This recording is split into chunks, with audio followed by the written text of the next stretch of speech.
오늘 하나님 말씀은 출애굽기 15장 22절 24절입니다. 많지 않으니까 우리 한 목소리로 같이 읽겠습니다. 시작. 모세가 홍해에서 이스라엘을 인도하며 그들이 나와서 수르 광야로 들어가서 거기서 사흘 길을 걸었으나 물을 얻지 못하고 마라에 이르렀더니 그곳 물이 써서 마시지 못하겠으므로 그 이름을 마라라 하였더라. 백성이 모세에게 원망하여 이르되 우리가 무엇을 마실까 하매. 아멘. 오늘 설교 제목은 광야는 필수다라고 하는, 거기다 1, 2 붙었어요. 그럼 무슨 뜻일까요? 2나 3이 있다는 뜻이죠. 그래서 지금 이제 2주간에 걸쳐서 광야는 필수다라고 하는 설교 제목으로 함께 은혜를 나누고자 합니다. 지난주에 우리는 이제 나아만 장군이 요단강에서 자신의 나병을 고치기 위해서 요단강에 7번 몸을 담그는 것을 알아보았습니다. 그를 통해서 하나님 나라의 통치 원리가 어떤 것인지, 그리고 하나님의 백성으로 살아가려면 그 통치를 순종으로 따라야 한다는 것도 알아보았습니다.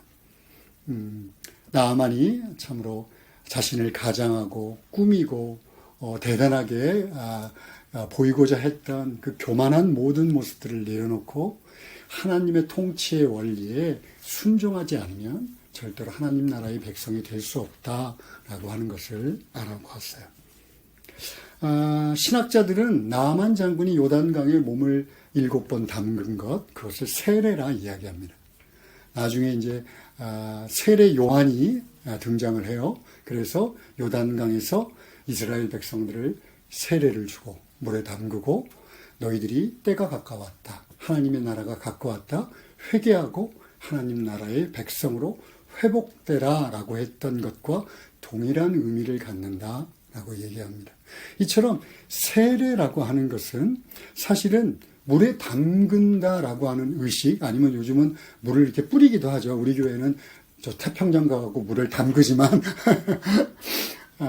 물을 뿌리기도 하고 물을 바르기도 하는데, 그런 의식이 중요한 것이 아니라 그 세례를 통하여 하나님의 백성으로 거듭났다라고 하는 것을 공표하는 것, 이게 굉장히 중요합니다라는 거죠. 그래서 오늘도 또 다른 세례를 여러분들과 함께 성경에 나와 있는, 구약에서 예표하고 있는 세례에 대해서 함께 살펴보고자 합니다. 그리고 그것을 통해서 세례 이후의 삶을 하나님이 어떻게 살기를 원하시는가 또한 알기를 원합니다. 여러분들 출애굽기 얘기는 잘 알 거라고 믿어요. 하나님이 이제 기적적으로 10가지 재앙을 애굽에 내려가지고 애굽의 바로왕이 손을 들고 이스라엘 백성들이 탈출을 했습니다. 그러니까 그 탈출한 이스라엘 백성을 바로 가나안 땅으로 이끌지 않고 밑으로 이렇게 쭉 내려 끌어요. 그래서 홍해에 비하히롯이라고 하는 곳, 그러니까 홍해를 맞이하고 있는 곳에다가 진을 치게 하십니다. 여기서 진을 치고 있을 때 애굽의 바로왕, 파라오 왕이 갑자기 걱정이 되는 거예요. 너무나 그 재앙이 무서워서 이스라엘 백성을 출애굽을 시켰는데 200만의 노동력이 빠져나간 거예요. 남자 장정만 60만. 일할 수 있는 노동력 200만이 갑자기 빠져나갔어요. 그러니까 이제 애굽의 앞날이 걱정될 거 아니에요. 그러니까 이제 후회를 하고 안 되겠다, 가서 이스라엘 백성들을 잡아오자. 그리고 그 당시 제국의 가장 강력한 전차부대들을 이끌고 병사들을 이끌고 급하게 이스라엘을 추격합니다. 앞에는 홍해가 가로막고 있고 뒤에는 전차부대가 일으키는 먼지바람이 막 일어나는 거예요. 이스라엘 백성들이 패닉에 빠졌습니다. 그래갖고 막 소리치며 부르짖으며 하나님과 모세에게 원망합니다. 그런데 하나님은 그 원망을 뒤로하고 들은 척도 안 하고 그냥 자기 할 일을 하세요. 어떻게?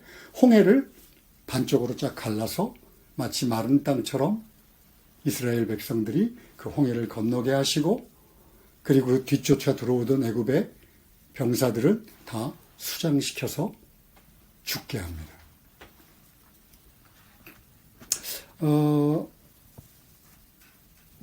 그러고 난 다음에 이제 홍해를 건너고 났더니 이제 기대하는 건 어떠냐면, 여러분들은 어떨지만 저는 그걸 읽을 때마다, 홍해를 건넜다. 그러면 이제 빨리 가나안으로 데려보냈으면 좋겠는데, 광야로 이끌어요. 수르 광야라고 하는 곳으로 이끕니다.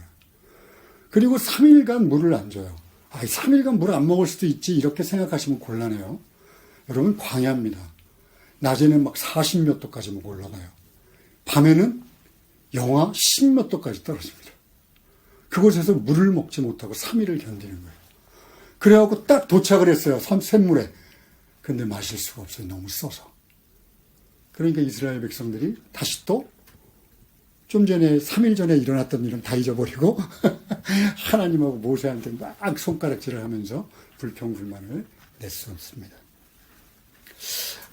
저는 이 출애굽의 일부분의 사건을 통해서 두 가지 관점으로 여러분과 함께 설교를 계속하고 싶습니다. 첫째는 왜 하나님이 그들을 홍해로 이끌었느냐예요. 홍해.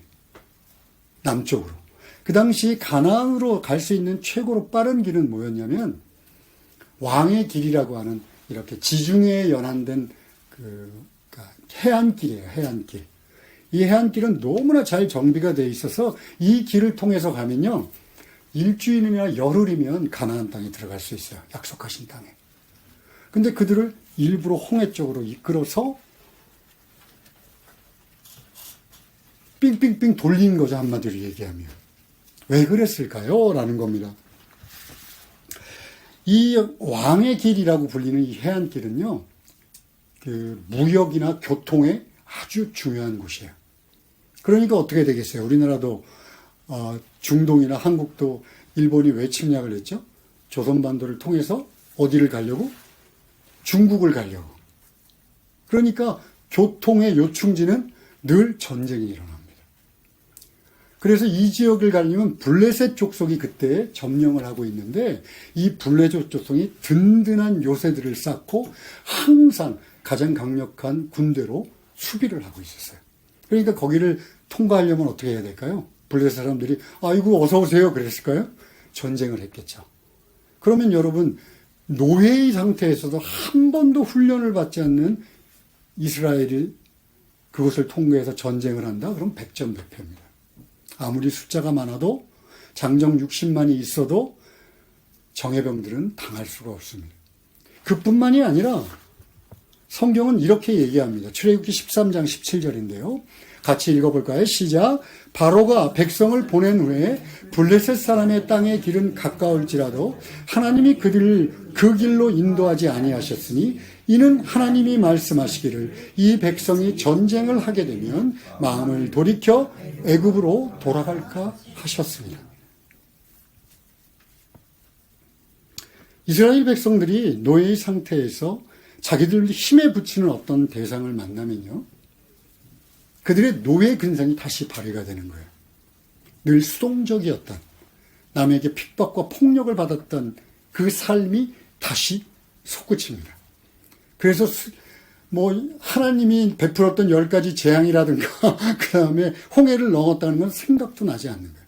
바로 겁쟁이가 돼서 야 우리가 살았던 애굽이 더 좋았는지도 모르겠어 하고 돌아갈까 하노라.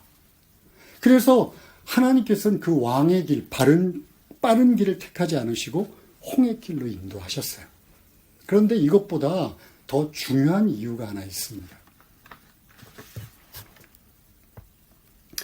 이 말은요, 홍해를 건너게 하신 이유는 구속사의 흐름에 아주 중요한 역사적인 의미를 하나 갖고 있어요. 그게 뭐냐면 고린도전서 10장 1절 2절에서 얘기하는 건데요.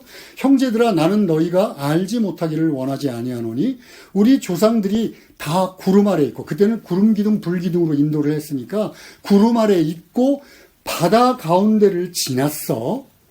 모세에게 속하여 다 구름과 바다에서 뭘 받았다고요? 세례를 받았어 라고 얘기하는 거예요.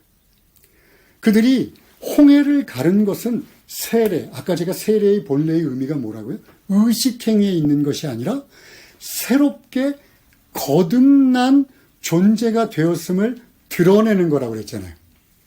그러니까 세례라고 하는 것은 굉장히 중요한데 하나님의 백성으로 이제 그 세례를 받는 사람이 이제 나는 물에 빠져서 물에 이렇게 관수레를 하는 사람들은 의미가 다르지만 물에 빠져서 죽었고 옛 자아는 죽었고 일으킴으로 인해서 다시 살아났다고 하는 의식적인 행위를 통해서 이제 나는 옛 죄된 존재로부터 벗어나서 새로운 존재가 되었다고 하는 것을 자기 스스로에게 확신시키는 것뿐만 아니라 외부에, 특히 교회 공동체에 확증하는 행위를 세례라 이야기합니다. 마찬가지로 이스라엘 백성이 홍해를 통과하는 것을 통해서 하나님은 이렇게 선포하시는 거예요. 이제 이 이스라엘 백성의 노예로서의 존재, 정체성은 이제 죽었고 나의 백성, 노예가 아닌 자유로운 나의 백성으로 새롭게 태어났다. 그것도 가장 강력한 애굽의 군대들을 물에 수장시킴으로 인하여 온 열방에 하나님이 스스로 이 백성은 나의 백성이야 라고 주장하시는 세례를 주셨다라는 것입니다.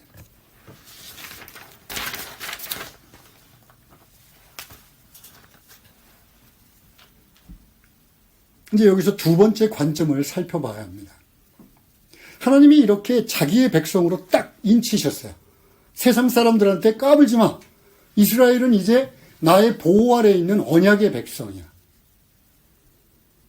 그러면 아까도 얘기했지만 출애굽해서 바로 왕의 길로 가든가 아니면 홍해를 건너도 목동의 길과 대상들의 길이 있어요. 장사꾼들의 길. 여기는 한 2달이면 가요. 근데 그리로 보내지 않고 수루 광야로 인도합니다. 그래서 3일간 물을 안 주세요. 그것도 또 물을 만났는데 써서 먹을 수 없는 물을 만나게 합니다. 왜 그럴까요? 이것도 역시 구속사 안에 큰 그림 안에 있는 이유가 있는 걸까요? 물론 그렇습니다. 그러니까 설교를 하겠죠. 그죠?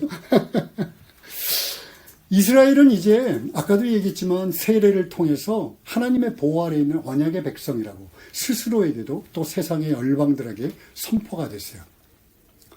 그런데 하나님이 그렇게 선포하셨다고 해서 그들의 노예의 습관, 수동적이고 폭력과 압제에 의해서 눈치를 보며 두려워하며 살던 그 습관이 갑자기 변해서 자유로운 사람이 되는 것을 의미하지는 않습니다. 여태까지 400년 이상을 이방의 습관에 젖어서 이방의 신들을 섬기고 있었어요. 자기의 조상의 신이 조상의 하나님이 있음을 알지만 조상의 하나님이 어떤 분인지를 몰랐어요. 그러니까 우상 숭배를 하고 있던 자들이 갑자기 능력의 하나님이 나타나셔서 자기의 능력을 발휘하셨다고 해서 모든 우상의 습관을 다 버리고 오직 하나님만을 섬기는 하나님의 백성이 되지는 못합니다. 그거는 우리들의 바람일 수는 있지만 현실은 그렇지 않고 하나님은 그렇게 우리를 강제적으로 마치 로봇에 프로그램을 시킨 것처럼 변화시키기를 원치 않습니다. 시간과 지루하다고 말할 수 있는 훈련의 과정들이 필요합니다.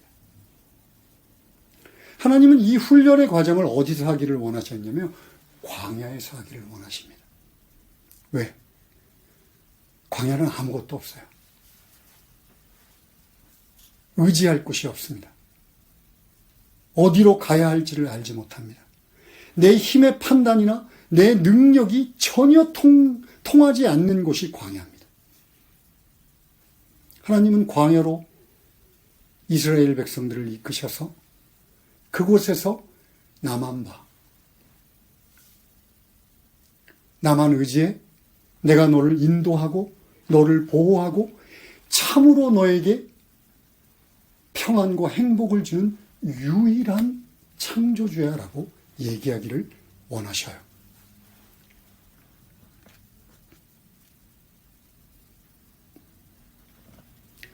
여러분, 이스라엘 백성은요, 우리들의 죄된 습관을 그대로 성경에서 드러내 보여줍니다. 어떤 게 있냐면요, 그냥 가만 놔두면 어떻게 될까요? 다시 죄된 본성으로 돌아가고 싶어 합니다. 누구나가 그렇습니다. 단 한 사람도 예외가 없습니다. 그러니까 이스라엘 백성들은 광야에서 조금만 힘든 일이 만나거나 조금만 자기 마음에 안 들거나 심지어 하늘에서 만나가 내리는데도 불평불만을 합니다. 그리고 뭐라 그러냐면 애굽에 있을 때가 좋았어. 야, 거기 불가마 옆에서 고기 먹을 때가 얼마나 좋았는지 알아? 거기서 향신료 먹고 파익 먹고 마늘 먹고 이럴 때가 얼마나 좋았는지 알아? 돌아가자. 모세가 호렙산에 올라가서 안 나타나니까 야, 우리 한 사람 세워서 돌아가자. 끊임없이 죄의 본성으로 돌아가려고 합니다. 지루한 훈련이 필요합니다. 하나님을 경험하게 하는 것이 필요합니다. 하나님의 신실하심을 경험하게 하는 것이 필요한데 다른 것들에 의지할 수 있으면 할 수가 없어요. 그를 위해 광야로 그들을 이끄십니다. 여러분, 자유라고 생각하는 것은 여러분도 잘 아시겠지만 내가 마음대로 한다든가 내가 생각하는 대로 하는 방종이나 자유분방함을 뜻하지 않는다는 건 여러분 잘 아실 것입니다. 또 그렇게 할 수도 없습니다. 내가 자유롭다고 내 마음대로라고 지나가는 사람 칼로 찔러 죽일 수 없어요.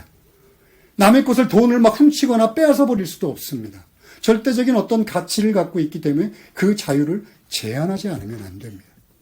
또 사랑이라고 하는 절대적인 가치 때문에 스스로 자유를 제한하고 희생하지 않으면 안 됩니다.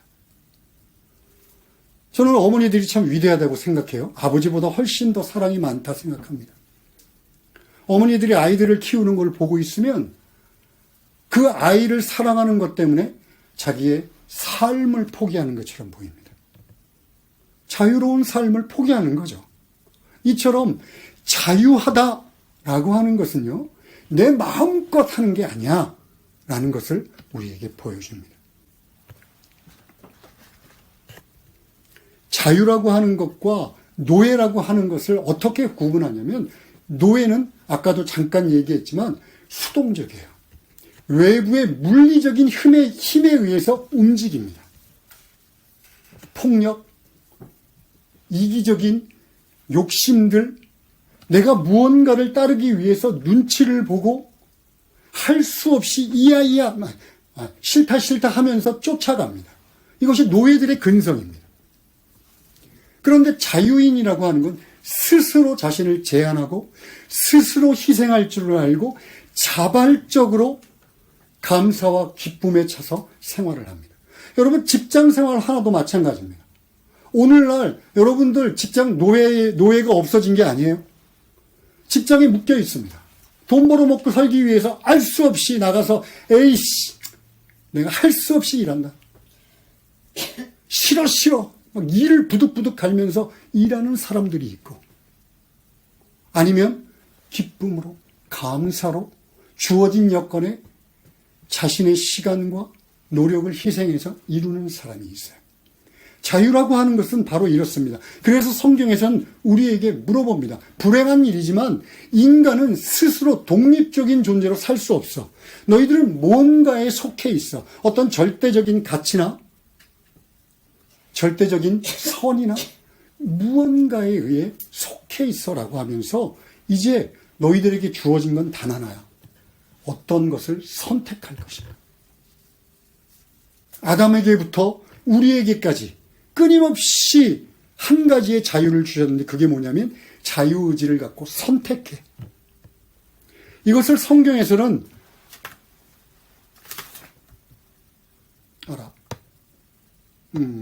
죄송합니다.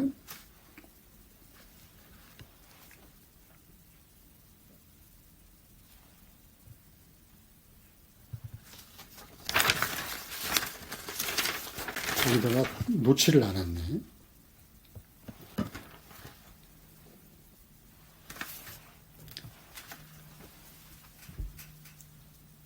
로마서를 통해서 이렇게 얘기합니다. 너희가 이전에는 죄의 종이 되어 죄를 섬겼다. 그런데 이제 구원받고 순종함으로 의의 종이 되었다라고 얘기해요. 이 얘기는 무슨 얘기냐면 이제 분명하게 선택하렴. 너희가 의의 종으로 살아갈 것인지 아니면 죄의 종으로 살다가 영원한 멸망을 할 건지 선택을 해 라고 우리에게 이야기합니다. 지금 이스라엘 백성들도 광야로 이끄셔서 너희들 선택해. 아무것도 없는 곳에서 너희들을 인도하시고 너희를 보호하시는 하나님을 경험함으로 하나님을 자발적으로 순종하는 삶을 살아갈 것인가를 선택해 라고 우리에게 얘기합니다. 그런데 이거는요, 우상 숭배와 뗄래야 뗄 수 없는 관계를 맺고 있어요. 여러분, 우상은요, 여러분 일본에서 사니까 잘 알겠지만 진자나 이런 데 가보면 돌덩어리 하나 세워놓고 개구리 같은 거 하나 세워놓고 여우 세워놓고 그리고 그걸 배 이렇게 뿔뚝 나온 배불뚝이 이런 거 놓고 코를 만지고 배를 만지면서 복을 얻을 거라고 생각해요. 여러분, 우상은요, 칼 바르트가 얘기했듯이 인간의 욕망을 반영합니다.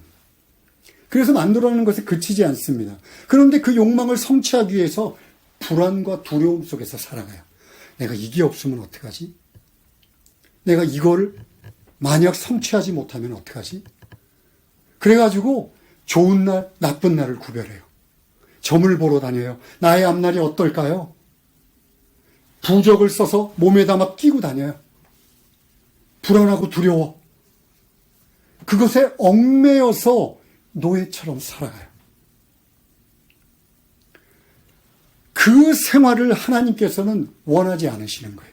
왜냐하면 우상은 비인격이에요.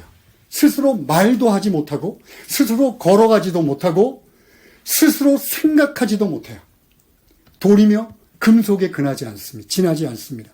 여러분, 비인격체는요, 교제를 나눌 수 없어요. 그런데 하나님은 광야에다 우리를 몰아넣으시고 우리가 하나님 대단해, 하나님이 나를 먹여 살, 이거를 원하시는 게 아니라요, 나는 너희를 인격적인 존재로 택한, 창조한, 너희를 정말 사랑하는, 한 인격으로 존중하는 절대자 하나님이야 라는 것을 계속 이야기하십니다. 그들이 잘못해도 참으십니다. 그들이 원망해도 참으십니다. 그리고 끊임없이 자신이 얼마나 그들을 사랑하고 있는지, 그들을 보호하고 있는지를 드러내요. 이유는 단 하나예요. 우리들은 여태까지 세상을 살면서 내 욕심대로 뭔가를 챙기기 위해 우상에 가서 기대 보기도 하고 내 능력에 기대 보기도 하고 그래서 실망하고 그게 안 되면 두렵고 세상이 겁이 나고 하는 세상처럼 살지 말어. 너희가 내 안에 완벽한 교제를 이루고 있으면 너희 앞날이 걱정이 되는 게 아니라 나를 보게 돼. 이것을 광야에서 이루기를 원하시는 거예요. 여러분, 저나 여러분이나 세례를 받았습니다. 아까도 얘기했지만 세례가 어떤 의식행위를 말하는 것이 아닙니다. 하나님을 믿었습니다. 하나님을 나의 구주라고, 나의 아버지라고 고백했습니다. 그럼 우리들의 바람은요, 아까도 계속 얘기하지만 평탄한 길입니다. 예수를 믿으면 재미있고 더 신나고 더 든든한 백을 가지고 있으니까 이 세상을 좀 더 잘 나가야 될 것 같은데, 한 사람도 빠짐없이 그의 신앙이 진짜라면 하나님은 광야로 그를 이끄십니다. 그곳에서 여태까지 우리가 알고 있던 신의 개념, 하나님은 날 돕는 자야, 내가 중심이야, 내가 예수를 아직 믿었지만 내 생활은 내가 중심이야, 하나님은 그저 좀 도와줘, 내가 적당히 11조하고 적당히 예배드리고 적당히 봉사하면 내가 사는 대로 나를 좀 놔둬. 이게 바로 노예의 근성이고 이방 우상 숭배를 하는 근성 그대로입니다. 신앙의 고백을 한다고 우리들이 갑자기 인생이 확 180도로 바뀌지 않습니다. 하나님은 그 믿음이 진짜라면 우리를 광야로 이끄십니다. 아무것도 없는 땅, 적막하고 거칠고 어디로 가야 할지 알지 못하는 땅. 광야의 땅은요, 이스라엘의 광야에 있던 사막이 아닙니다. 높은 바위가 막 치솟아 있고 식물도 가끔 있어요. 그러나 살 수 없는 땅입니다. 끊임없이 연결되고 밤이 되면 아무 소리도 들리지 않습니다. 그래서 이스라엘 백성들은 광야를 말씀과 동의어에서 생각합니다. 미디바르가 광야인데 디바르, 이게 말씀이에요. 같은 어원을 갖고 같은 뜻으로 생각해요. 아무것도 보이지 않고 아무것도 갈 수 없는 곳에서 우리는 광야에서 하나님을 만날 수 있기 때문에 그렇습니다.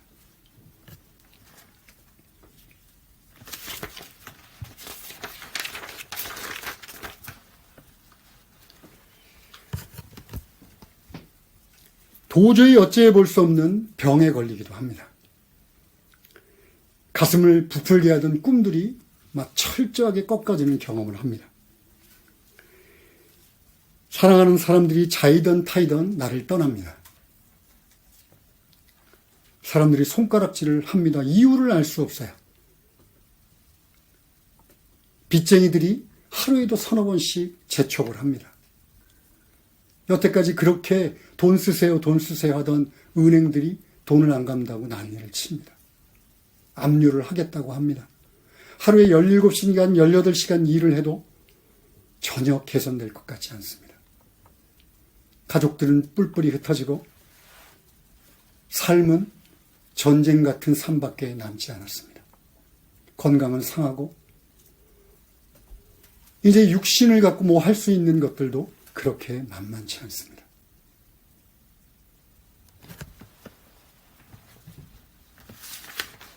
그런 광야로 예수 믿은 사람들을 인도합니다. 그때 비로소 내가 여태까지 의지하던 것이 얼마나 쓸데없는 것인지를 압니다. 내 눈에 좋아 보이는 것, 그것을 잡으려고 하루에 17시간씩 18시간씩 일했던 돈, 명예, 세상 사람들의 칭찬, 내 자부심, 이런 것들이 내가 그것을 추구하고 그것만을 바라고 달리는 순간 그게 마치 우상처럼 나를 얽어매고 나를 짓누르고 나를 핍박하고 있는지 그때서야 알게 됩니다.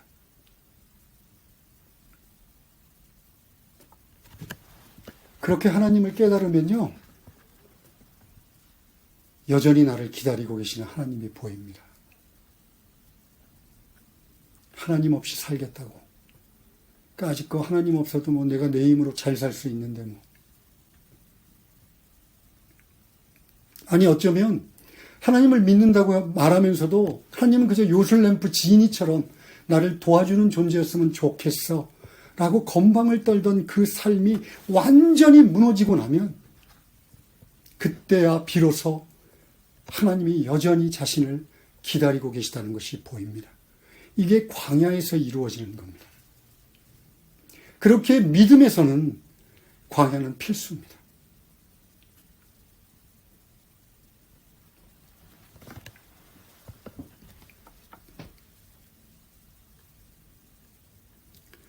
하나님의 관심은요, 내가 어떤 대단한 일을 이루었느냐, 거기에 있지 않습니다. 나한테 있습니다. 나. 하나의 인격인 나. 내가 참으로 행복한가?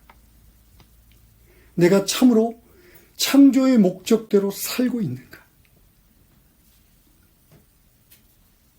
내가 하나님과의 그 인격적이고 사랑스러운 관계 안에서 참 평안과 참 기쁨과 그렇게 참 사랑 안에 살아가고 있는가? 이것이 하나님의 관심입니다. 왜냐하면 이 땅의 삶이 그것으로 끝나면 광야가 됐든 뭐가 됐든 상관하지 않아도 그만이지만 하나님은 우리를 창조하시고 이 세상을 창조하시면서 영원한 생명이 있다는 걸 아세요. 그러니까 영원한 생명에 들어갈 수 있는 길로 믿음을 고백한 자신이 선택한 사람들을 인도하셔서 광야에서 훈련시키는 그것을 기뻐하시고 막 하고 즐겁다 여기시는 것이 아니라 그 길을 통해서라도 이들에게 영원한 생명과 참된 행복을 주기를 원하십니다. 그런 의미에서 광야는 필수입니다.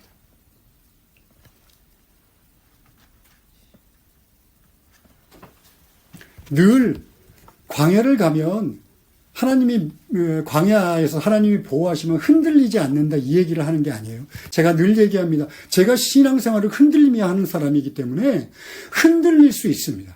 우리는 마라의 쓴물을 만나면요, 이스라엘 백성 저리 가라 아마 야단 법석을 칠 거예요. 3일간 물을 못 먹었어 완전히 모세를 죽여버렸을지도 모릅니다. 여러분, 우리는요, 만약 하나님이 참으시지 않으면, 길게 견디시지 않으면 광야 생활을 견디지 못합니다.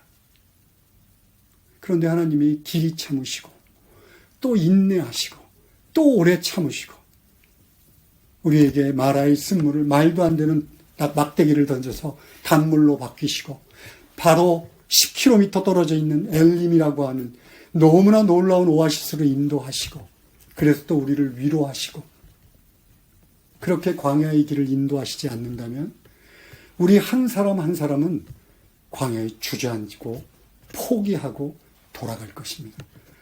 멸망밖에는 없습니다. 영원한 멸망만이 기다립니다. 하나님은 당신이 만드신 창조의 세계를 아시기에 당신이 구원한 백성들이 그 광야에서 어려움을 겪는 것을 인정하시고 용납하세요. 여러분, 이것을 그냥 단순하게 내 말이 아니라 예수 그리스도가 이 땅에 오셔서 우리에게 보여주십니다. 요단강에서 세례를 받으시고 비둘기가 내 사랑하는 아들이다 라고 그를 구별하고 난 다음에 세례로 구별하고 난 다음에 어떻게 하셨어요? 성령께 이끌려 광야로 들어갑니다. 40일을 물도 먹지 못하고 밥도 먹지 못하고 사단의 시험을 받습니다. 우리는 하나님이니까 예수님이니까 당연히 그래야 된다 생각하시나요? 그렇지 않습니다. 하나님이 자신의 아들을 세례를 받고 난 다음에 광야의 시험을 보내서 그 광야의 고통을 통해서 보여주시고자 하는 것이 예수님이 하나님이니까 능력이 세구나 이게 아니에요. 그 뒤를 쫓아오는 모든 믿음의 인생들 너희들도 광야를 통과할 것이고 그 광야에서 하나님을 의지하고 하나님을 만나게 될 거야. 너희는 넉넉히 이기게 될 거야. 그것을 우리에게 말씀하시는 겁니다. 여러분, 광야로 인도하시는 이유를 하나님은 신명기 8장 16절에서 너무나 분명하게 이야기합니다. 내 조상들도 알지 못하던 만나를 광야에서 내게 먹이셨나니 이는 다 너를 어떻게 한다고요? 낮추시고 교만하고 쓸데없는 이 세상의 우상의 숭배를 하던 너희를 낮추시고 또 시험하사 마침내 내게 복을 주려 하심이었더라. 광야는 틀림없이 이유를 갖고 있고 우리는 그것을 통과해야 합니다. 부디 광야에서 헤매다 거기 주저앉지 마십시오. 주님이 손을 내미시면 일어나 주님을 만나시고 그 가나안 약속의 땅으로 주님이 허락하신 복으로 누리는 인생 되시기를 소망합니다.